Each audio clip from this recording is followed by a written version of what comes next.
Well, when the leaves change color and begin to fall, you might want to take a nice sightseeing trip across the midstate to catch a good look.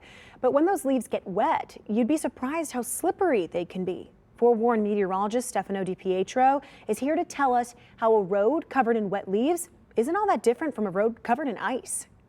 As the leaves continue to change color here across the midstate, it's only a matter of time before all those leaves end up on the ground. We have to clean up the front and the backyards. And when we factor in some rain, it can get heavier, but it can also cause some problems on our roadways. So we're going to talk about that in just a second. But first, some random leaf statistics. An average mature oak tree can have upwards of 200,000 leaves on it. 360 of those dry leaves is equivalent to around 1 pound. And one tree can actually produce up to 550 pounds of leaves. And keep in mind, those are dry leaves, but if we get some rain to come in and we can saturate those leaves on the ground, wet leaves can be multiplying that way by up to 4 times. But it can also cause some problems on our roadways. I think from time to time throughout the fall, we've all stepped on a wet leaf before and we've lost our footing, and that's because the friction with our foot in the ground becomes less with that wet leaf. So we're going to talk about stopping distances in the car, because wet leaves on the ground